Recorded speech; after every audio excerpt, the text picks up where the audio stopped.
Amen. Thank you so much for this great opportunity, gentlemen. I appreciate the work you do for the nations. Thank you, Dr. Thank you so much for your time. Thank you very much for sharing your knowledge. And Bless you. it's been a great pleasure having you on this Greatness Summit. And now we welcome our last professor. Bless you. And that is none other than Dr. Rivers. You're going to introduce her. Professor Ona. Ona Miller is one of the, listen, people, when you leave this one of the great revelators with inspiration in actually real time. Her mind is literally brilliant. She's a professor. She's created female civility. This movement that she's creating, you no words. Professor Ona Miller, take us to the throne, girl. Hello, everyone. Thank you so much, Dr. Rivers and Thank Dr. you. Hussein, for having me on today. I am delighted and excited. Thank you very much for your time. And thank you very much for joining us. So could you introduce yourself to our viewers? You know, Dr. Robert just gave us a glimpse of you, who you are. That's what people think you are, but we need to hear from you. Who are you? Absolutely. Well, first of all, I'm a global educator. So I have to say that I'm a researcher, a searcher, and a discoverer, actually, because, and I say a discoverer because as you're searching things out, so many things come up unexpectedly that we cannot put a limit on. You know, sometimes we have expectations while we're searching out things. We expect that we're going to find certain things, or we expect that things are going to go a certain way, or we even expect that we're going to get certain results from something. But I have discovered as a discoverer that as you're searching out things, there's so many things that come up unexpectedly. And I think it's a very a good thing, because we don't need to expect things. If you're going to be listening to God, as you've heard earlier, through the Holy Spirit educator, you know, through listening to God, through the spiritual awareness of who he is and who he has created us to be, then you have to be ready for the unexpected when it comes to God. So I have to add discover in there. And then I am a creator. You know, I have been created by an amazing God, and he created me to create. So I create different things that will bring solutions to this world. And I do that through the channel of female civility, raising up and mobilizing females everywhere to be confident in who they are, who they have created to, they have been created to be, and then mobilizing themselves. Now, I have to say, I want to just make a clarification and bring clarity. This is not a female empowerment movement. This is not a feminist movement. This is not what we're doing here. We're not bringing any type of division.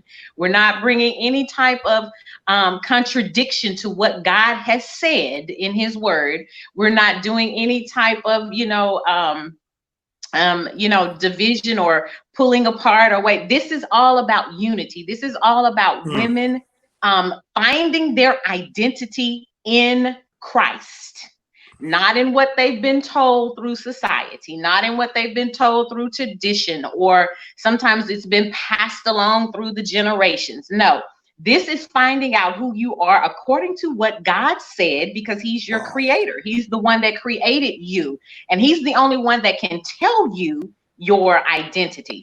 So that is what female civility is about. It's not an empowerment, because I'm not trying to empower something that already has power.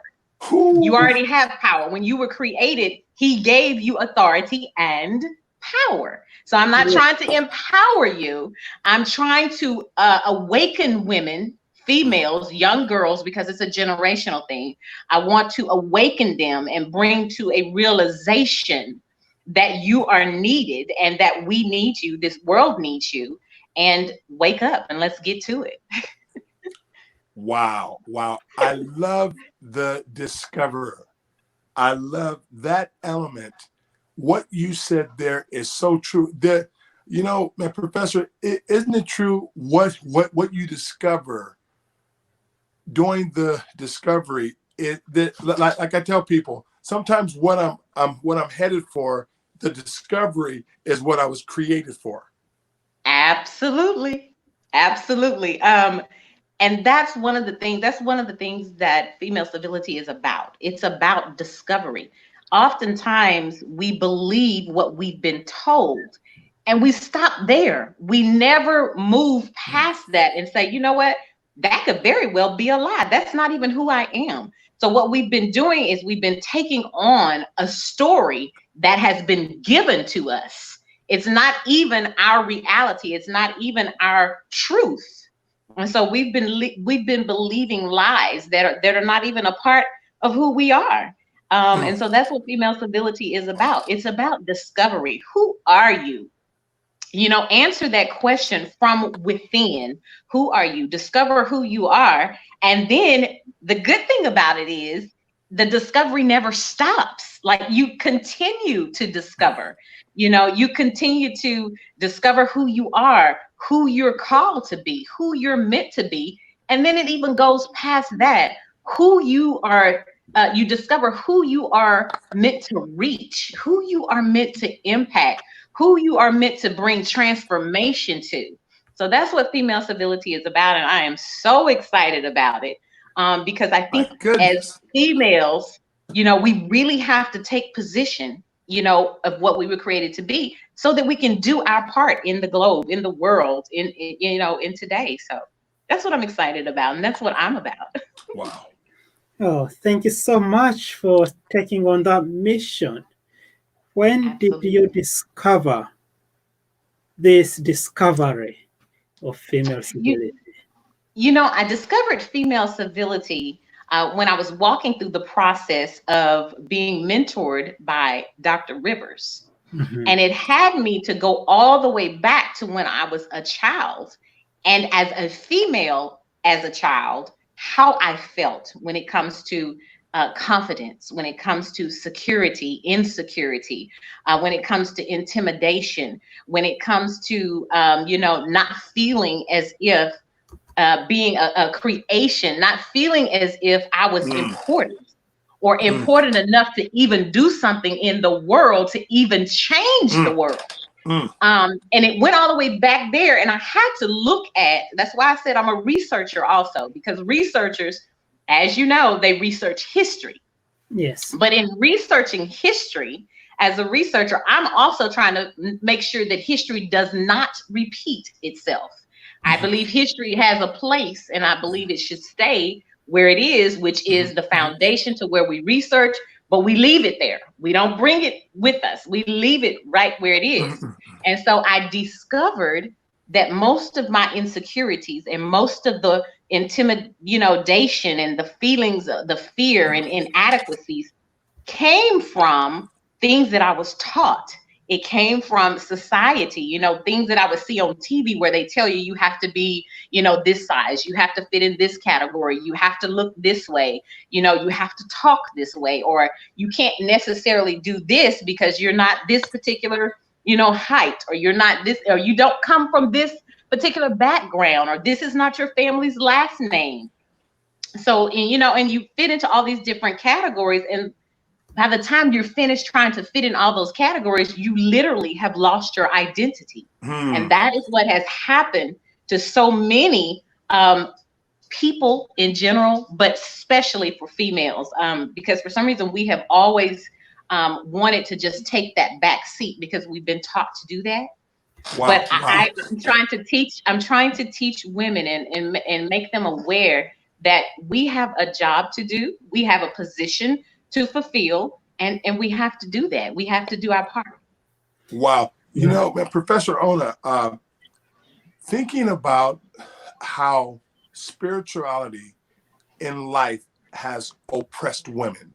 I mean, we have to look at this as a true issue, because could you imagine if you're taught in your faith that you're less than a male, you're less than. That makes it sound that image makes it seem like if you come against me, you're coming against God. So God's created women. How does the female civility address that issue in women? Well, this is how we address it. I think sometimes we get it mixed up. There is an order that God has where he, has the God, then male. But that doesn't mean that women are second. That doesn't mean that women are less than. It means that there is an order and everybody has their place and everybody has their position.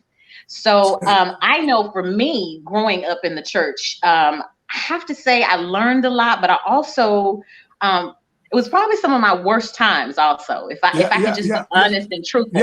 I think that's where I felt most defeated. I think that's where I felt most criticized.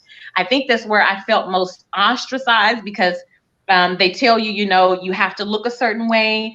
You have to talk a certain way. I remember being criticized, because of my hair color or because I wore makeup or because I had lipstick on.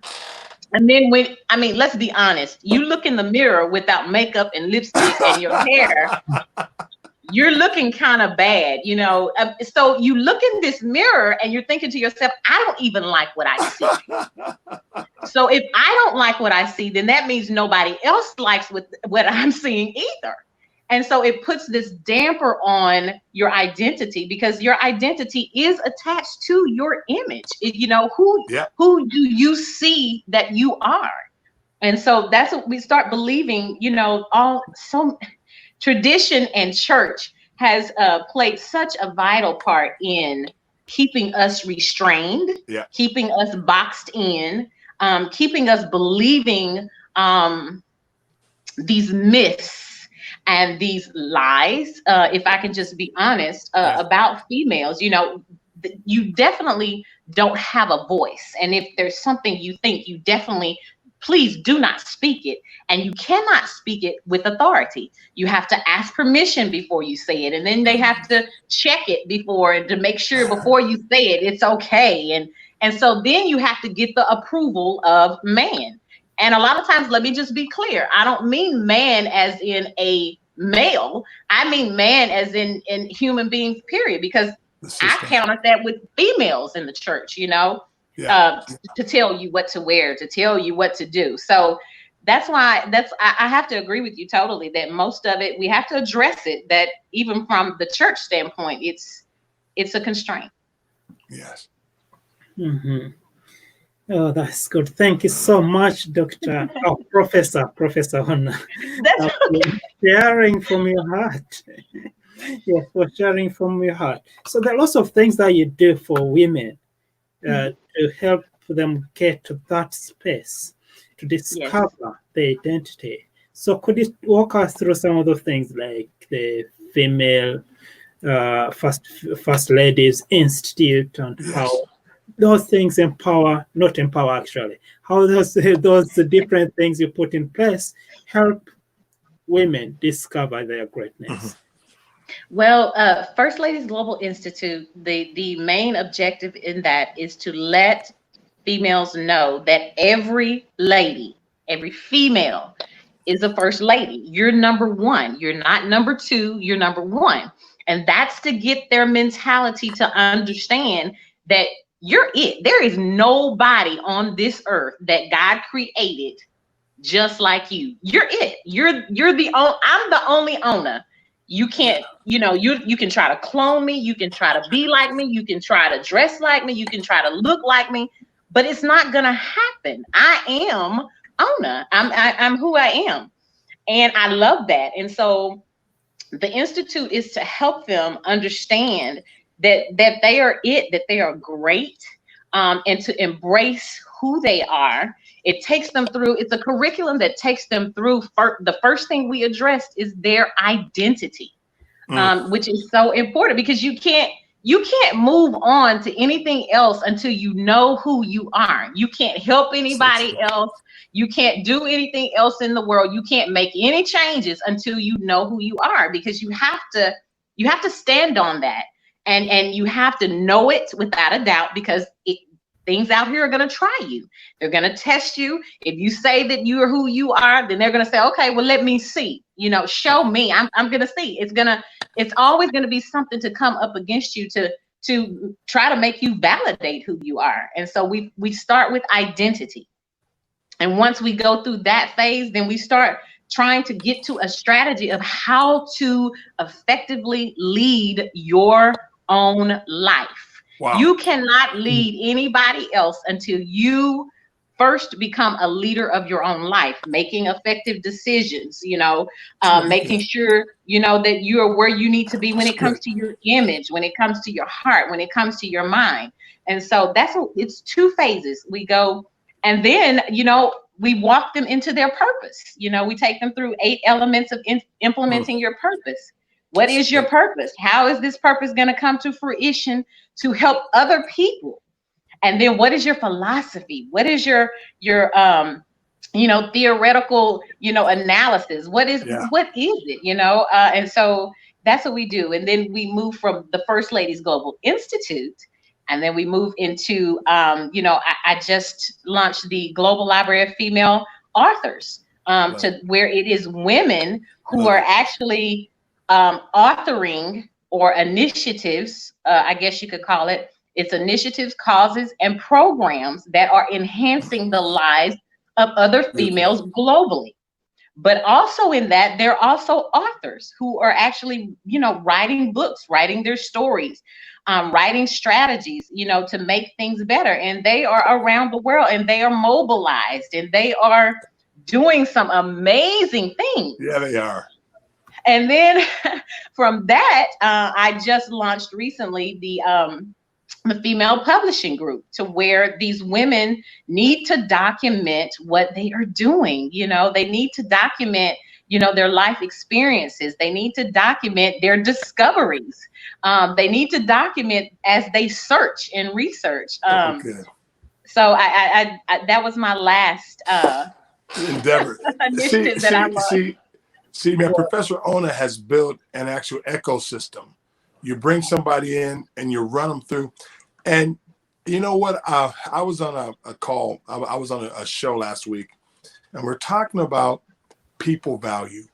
And you know what? And I just believe that there is not a system that can validate you other than God. If you look for institutions to bring you validation, they will fail you every time. This is why, Professor Ona, as you're walking these women into who they are, I know we will have a successful world because I'm watching people, Dr. Basinge with like Greatness University. Whoever educates us about us. Yep.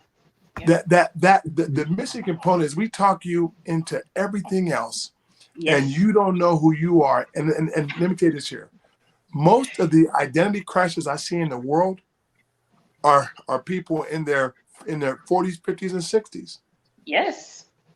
Yes. Have you seen that, Professor Ona?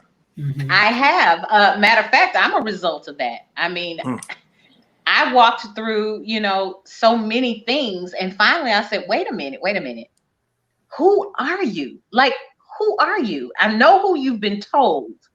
I know the examples that have been around you that you've been looking at and that you've watched and that you've tried to mimic and that you've tried to pattern, but that's not you. So who are you? And I think when it hits you face to face like that, when you actually look in the mirror, and I tell you the most thing that we have to do is when we try to write a resume, or when you try to write, your profile, and you're reading and you're thinking to yourself, wait a minute, that's not me. Like, where did that come from? Why did I put that on there? Did I do that? I didn't do that. No. And then you have to start over from scratch and put the truth down. Because if you look at a lot of resumes, they're all fluff. Yeah. So when you have to put the truth down and look at yourself, and then you look at the paper and it's empty, and you have to figure out how to fill that paper up, then you realize that you have no clue who you are. Wow. really good. Thank you so much. Thank you so much, Professor On. And you've just brought us almost to the end of the summit. 2 hours we've been around and hearing from all the great people, professors of greatness from all over the world. So I'm going to bring them back. And Dr. Reva is going to give a quick appreciation of all who came in today. And possibly further, then they can give us their last word as well. Tell us 1 or 2 things that we need to keep in alignment with in order to step into our greatness. Yes. Perfect. So, Amen. Professor Yes, Dr. Mike,